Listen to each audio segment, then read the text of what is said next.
It's the Football Daft podcast with Ewen and Grado. It's now time for the big interview. And the big interview this week is with the former Celtic, Hearts. Who else was he with? St Johnstone. Cardiff, He played with Lee. Played Liège. Liège. Yeah. Aye. And he basically, mate, everywhere he's went, well, he's not everywhere he's went, he's had grief off managers. If you look it up. Yeah, he has. He's had a hard time. And I think he's been hard done by. But at the end of the day, mate, he still scored for Celtic, his boyhood heroes, against Barcelona. He did. Who can say they done that? Exactly. Well, I'm not part of this interview with Tony Watt because... You're going to fucking Birds of a Feather? Yes, I had to. I interviewed Leslie... What's her name? Joseph. I interviewed Leslie Joseph. Do you know what? Actually, that's funny you say that. My mum and dad went to see Birds of a Feather live, right, in Blackpool years ago.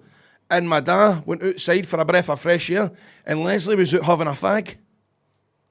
So I interviewed Leslie Joseph, and I also interviewed Shakespeare's sister. And I thought that would be fine for the time that I arranged it for, but I didn't realise that Bulgaria time was 2 hours ahead of us. So we got our times mixed up. So I missed the interview with Tony Watt. Grado has done the interview. I have no idea how this went. Before we listen to it, how do you think you did as an interviewer? Actually, going to ask Leslie if she can remember seeing my father in Blackpool outside. She was having a fag, because he'd be delighted, because he would like that. How was your interview with Tony Watt? Went really good, because it was the first time. I was a wee bit shaky to start with, because I mean, you know what you're doing with your interview and all that. I'm still learning the way how to do it, the protocol and stuff like that. Mm-hmm. So it went well, mate. It went well. Well, you're saying that. We'll let everyone else be the judge of that. We'll let the... So should we listen to it? Yep. Okay, here's Grado's interview with Tony Watt. Piers Morgan, watch out. Fuck up, you.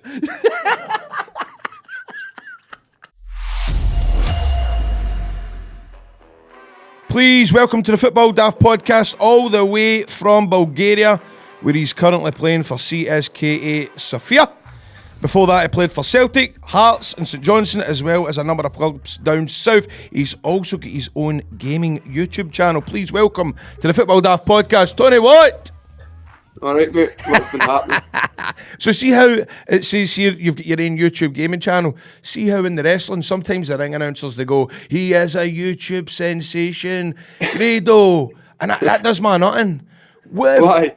I don't know. I don't know what it is. I don't Because like people being... probably know you mostly from the videos you've made. Aye. You probably went on YouTube. I suppose... Not that you're a YouTuber. Aye. So you are a YouTuber? No, I try and make videos. I just... See, when you're playing, you've got a lot of spare time and it's quite fun to make videos, quite structured. Do you know what I mean? And it's just to get your head away from football and get something... Instead of just sitting doing stuff for no reason, it's maybe... try to look in the future. You see footballers like David Myler and other people who have done well out it, so you think, why can I not get a crack? Aye, go for it. Because, I mean, as you say, you've got a lot of spare time. You're in Bulgaria. Have you got pals? My wife's here, but we've got a few boys we go out for food in that way, but like their missus and that, but... Is that a struggle? Hmm? Is that a struggle being away from him? No, I don't mind it at all. Really?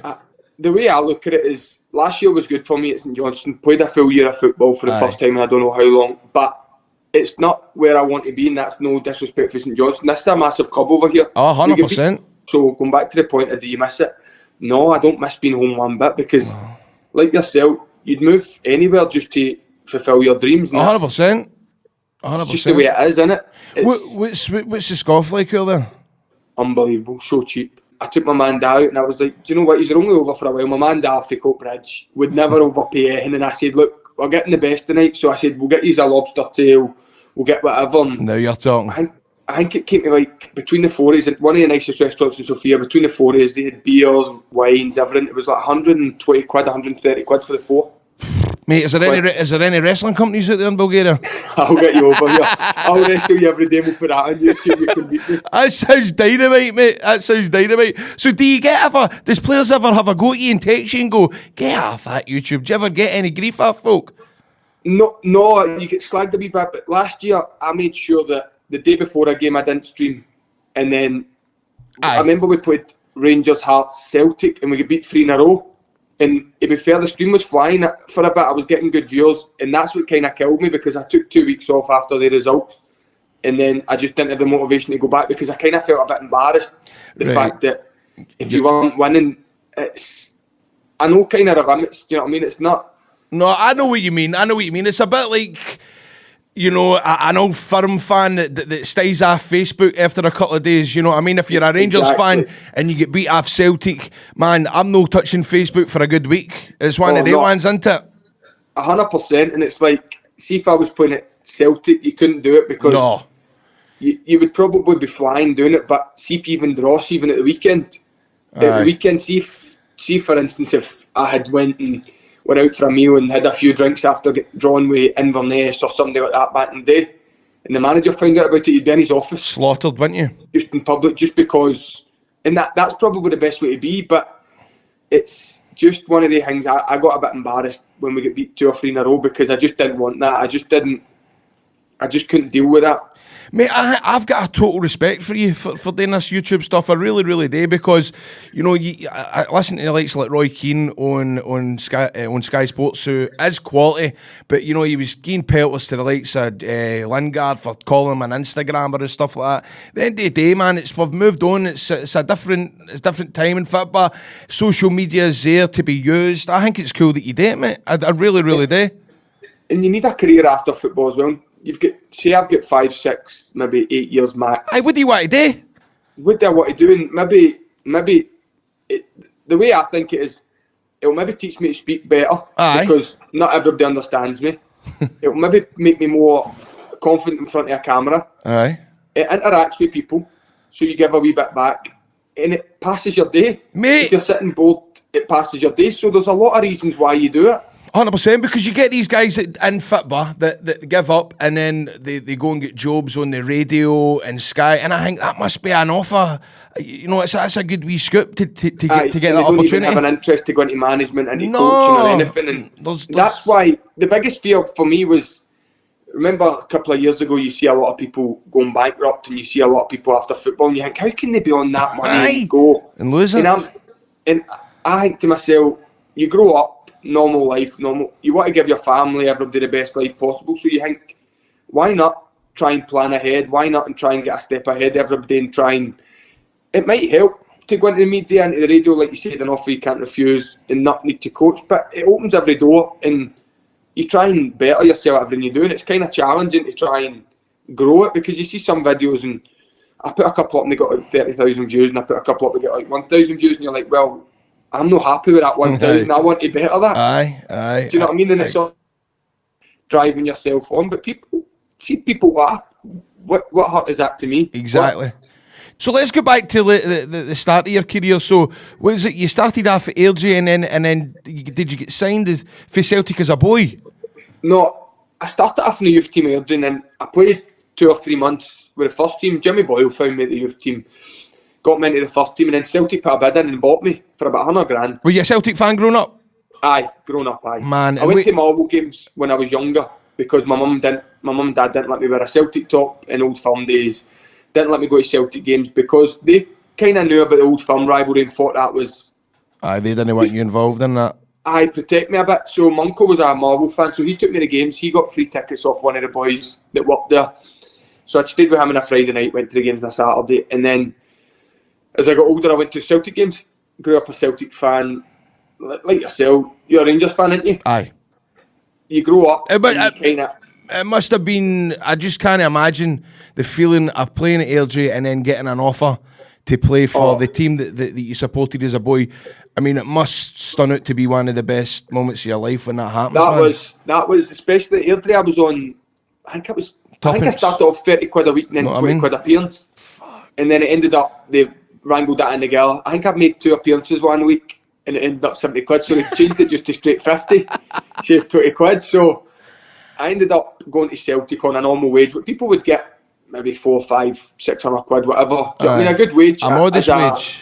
A 17-year-old boy, do you know what I mean? Which is, for a Coatbridge boy, I felt a millionaire, do you know what I mean? And then I think I played a year and ended up training with the first team, and it was one of them, like, when you went up and trained with the first team, one mistake and you were like, oh no, his eyes are looking at me, or he's doing this, you're embarrassed. You kind of felt as if you were embarrassed yourself, you weren't doing well. What kind of players was that? Was that like Bruni and all that? Who was the kind of intimidating ones? I went up the first couple of times and trained when they were on like a recovery day. Right. So it would be like your Brozex, I think Chaduri was there, people that maybe weren't playing all the time, and then you'd have your odd guy like Samaras or Stokes, whoever never started at the weekend. But it was like Hooper that caught my eye. I always thought I want to be like him. Right. Do you know what I mean? I always thought. And then you do well cut a training session. I think we've done a few times like tournaments, and I ended up scoring the most goals or whatever, or top joint, whatever. And I ended up training with the first team a couple of times, and then I went back to the youth team and I got sent off in a youth cup semi-final. Aye. But I scored 2 and assisted 1, and we got through, and I missed the final. And Lennon fined me a week's wages, whatever.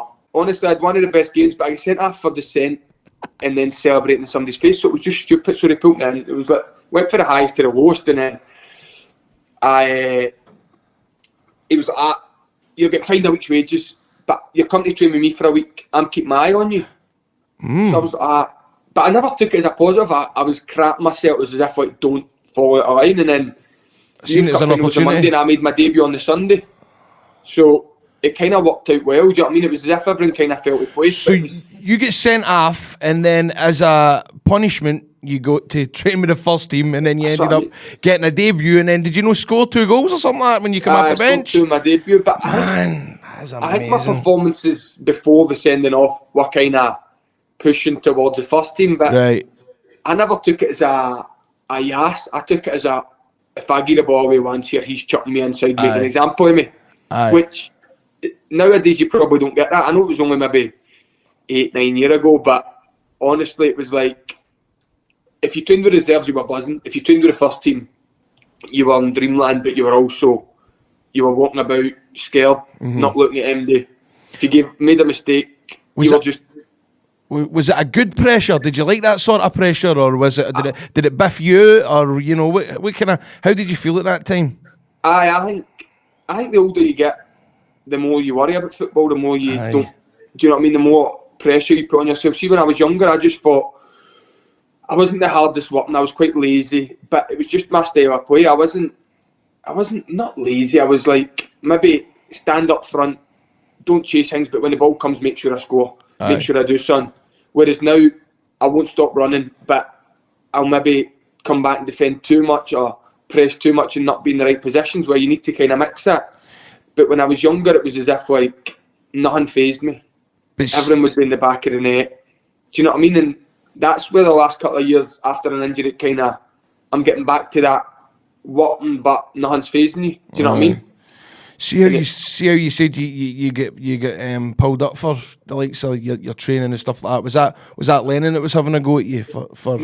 No, it was more media. Lennon said to me one time on the bus, I scored 2 against Inverness, and he said, "I don't care how you train, don't care what you do, as long as in the game you do that." Aye. And I was like, fair play. Like, I was just, I wouldn't. The word lazy was probably wrong to say. I would probably confident in terms of, instead of coming back and defending, I know that other boys will get the ball to me, and I'll make sure by putting it in the net, they won't worry about my defensive stuff. Aye. Do you know what I mean? You're proving them by scoring the goals. Aye. It was just one of them that it kind of all worked out, and everybody says, "Oh, why didn't you make it here? Why didn't you?" I enjoyed my time there. It was more than enough, and I moved on. That was it. It was, obviously you want to play for your boyhood club for 15, 20 years, but I probably wouldn't have played there for 15, 20 years, because every year they sign in somebody, a marquee striker. Correct. Look at Edward, look at Morelos, look at these players. So they're going to sign in somebody like that, and look how good they are. Aye. But even if they're not good, your Pookies and your Baldies came in and they made sure they played. So I was always going to be number 2, 3, 4 or 5, do you know what I mean? And fine by me, I moved on to a big club, and that's the way it is. Because at that age, you want to play as many games as possible, weren't you? You don't want to be sitting in your hoop all the time. And do you know what? I could have probably been patient, and you look back and you go, I could maybe have sat there and took the money. I could maybe have done this. I could have maybe... But then I think, what good is it? If you've got patience, okay, it might work out. But when you're young, you're raring to go. You just want to do everything. You want to play. You want to play. That's it. And you learn more playing. But I don't know. I don't regret it. I don't. Honestly, I don't. Hand on heart, I don't regret it. So see here, what I want to talk to you about, Tony, is obviously a lot of folk will remember you for the goal against Barcelona. Do you think that was a bit of a burden on your career? I wouldn't change it. Right, that's cool. You wouldn't change it, but do you know what I mean by that? Do you feel as if 100%. you scored that goal? Do you think that folk went, right, he's the next Larson, you know, he's the next, you know, whatever. And it's a burden in terms of Celtic fans' eyes towards me, because it makes me into a player that I probably wasn't there. Do you know what I mean? But I never played after it. I think I started maybe 3 or 4 games after it. The next game I scored against St Johnstone. Then I started 2 or 3 games with not half an injury. I get took off against St Johnstone, or else I get injured against St Johnstone. I can't remember what it was. And I played a couple of games after that, and then I never really featured after that much. And then it is what it is. What can you do? I wouldn't change it, because you've scored against Barca. The rest of my days at the club I love. That's it. Ticked a box, and that's me out of there. And that's just the way you need to look at it. How were you received in the dressing room? So see the likes of the night you scored against Barcelona. What's the dressing room like? Is everybody coming up to you? And everybody's buzzing because I done it, but everybody's buzzing with everybody else, because that was probably the most I've ever seen people put their bodies in the line. No. So everybody, I probably done less than everybody else, because I only played 20 minutes, but I put the ball away, like you said.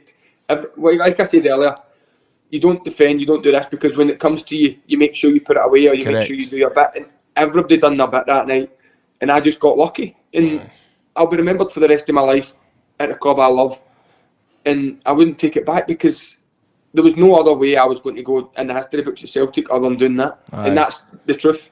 No, that's brilliant. That's brilliant. So you played with Celtic. How was your time at Hearts? Did you enjoy that? I enjoyed it. I wasn't, like I said, it was after an injury, after a transfer embargo. I wasn't 100%. I wasn't 100% fit, and I didn't play up front. I played in behind the striker, but they kept singing my name. Everyone was good. I never scored a lot of goals. I think I scored 1 goal, but I think we were maybe 3rd in the league, maybe 4th in the league when I left. And at times we were 2nd, at times we were 3rd. We done all right, but you look at the Hearts team now, they're maybe struggling. We had a much better team, 100%. Aye, there's a lot of good players when you played at that time, weren't there? Callum Patterson. Aye. John Shooter was still there. Don Cowie, who was linked with Rangers at the time. Aye. Who's the boy that went down south that played with Hearts? Jamie Fingway. Was he there at the time? Jamie Walker, was he there? He's back now, but he was there. He was probably our main man. Aye. Sam Nicholson, he's went away and had a good career in America, so we had a good team. It was it just wasn't the right move for me at the time. See, if it came a year earlier, I'd have been 100 times better. Or if it came at maybe 2 years later, not a year later, because I still wasn't. Did they ever give you grief at Hearts because you played with Celtic? Because there is that rivalry. It's kind of like the Rangers and Aberdeen rivalry. The Celtic fans gave me grief. The Hearts fans, the Celtic fans gave me grief. Call me a traitor, call me a Judas and that. Whenever we played against them first game of the season. But Hearts fans were brilliant with me.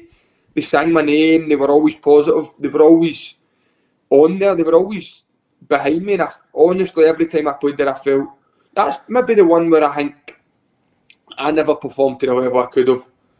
In terms of, is that a wee bit of regret there at the time at Hearts? Not regret, because I was asked to play behind the striker. I was asked to play kind of more a deeper role, and that's probably just not me. I done it, but it's probably not me. And I try not to regret anything, because I've not done anything too bad in football. Whereas that I've let everybody down. Do you know what I mean? I could maybe perform better here. I could maybe perform better there, but that's just the way football is. Sometimes your confidence goes, sometimes injuries happen, sometimes you're just not you.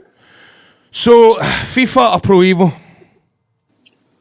This year, I've always said Pro Evo's got a better gameplay, but FIFA's just so much more advanced. So, probably FIFA.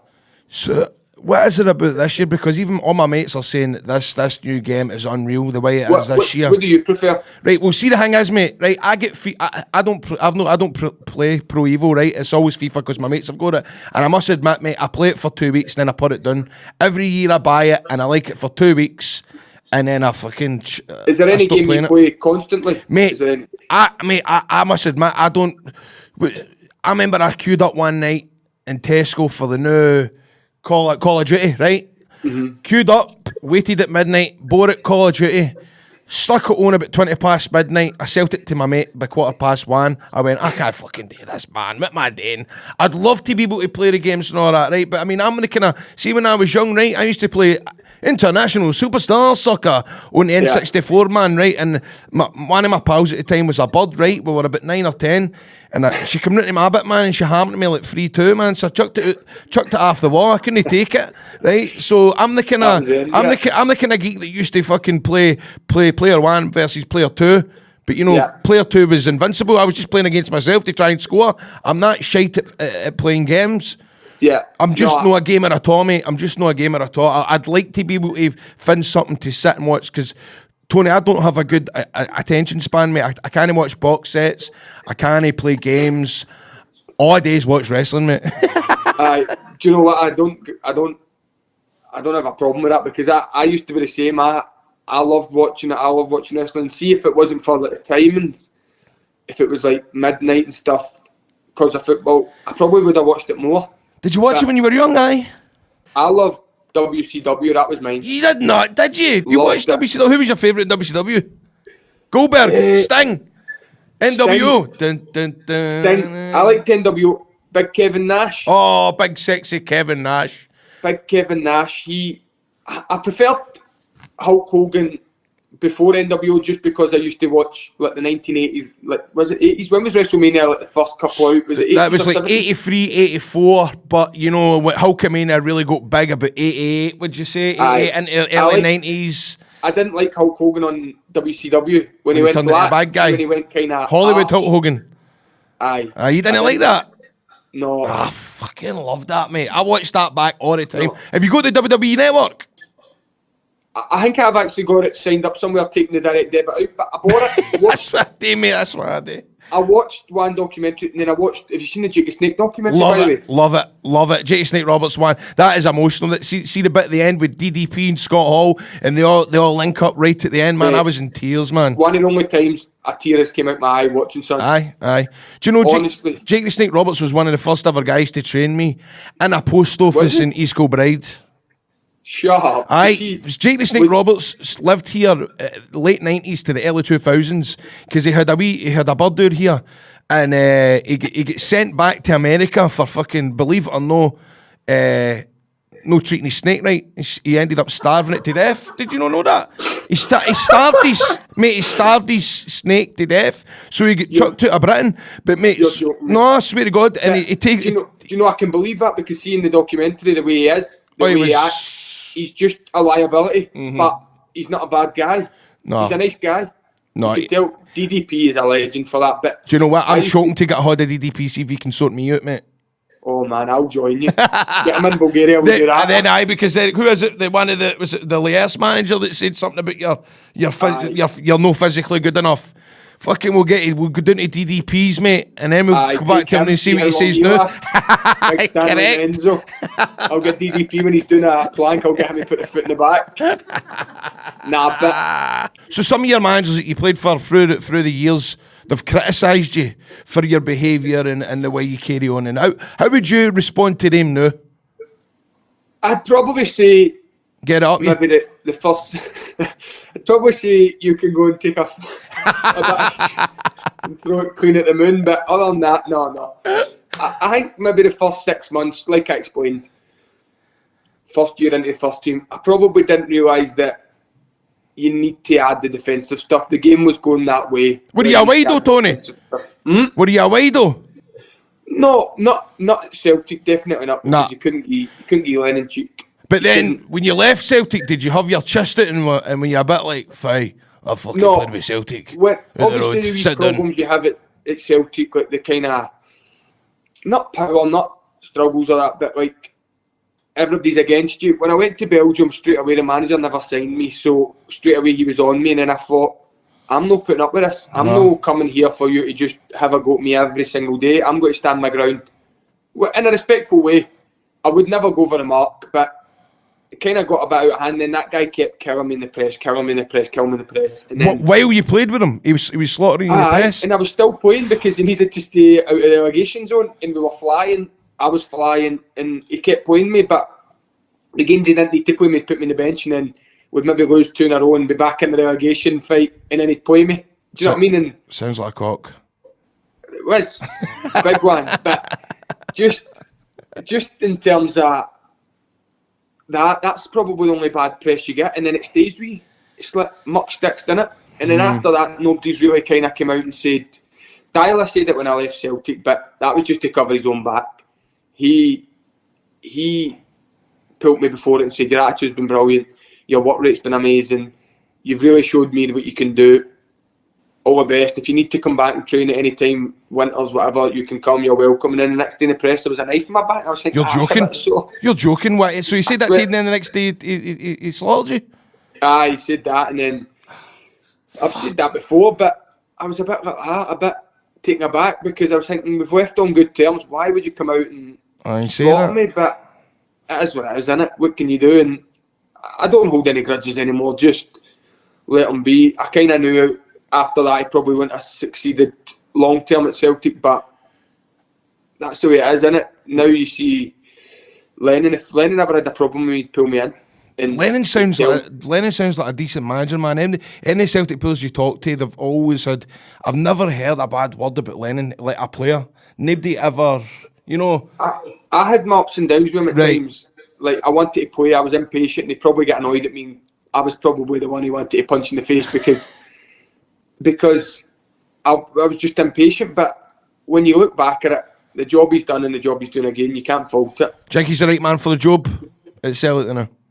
In the whole picture, I actually think he is as well. A lot of Rangers fans said, "Oh yeah, beauty man, Lennon's here for that," and I thought to myself, "Nah, man, he's telling you he's a bit like I wouldn't. He goes, would I go as far as to say he's a bit like a Walter? Maybe you know, no, but it's just because he's a Celtic legend and he knows his scoring, he knows what's requested. He's a safe man. I know what comparison you're putting there. Aye, he's a safe bet, but I think a lot of football fans are naive towards Lennon. They don't realise how good an actual manager he is. To combat that, I think Gerrard's the right man for the Rangers job as well. So they are. I think Gerrard's appointment has been brilliant. And Celtic fans maybe say, well, he's won nothing and such. But the difference, you think a couple of years ago, you know, we were drawing with fucking 3 years ago, would you predicted Rangers to win it in the next 5 years? Absolutely not. Exactly. You know what I mean? Now we're last minute goals. Morelos in Europe.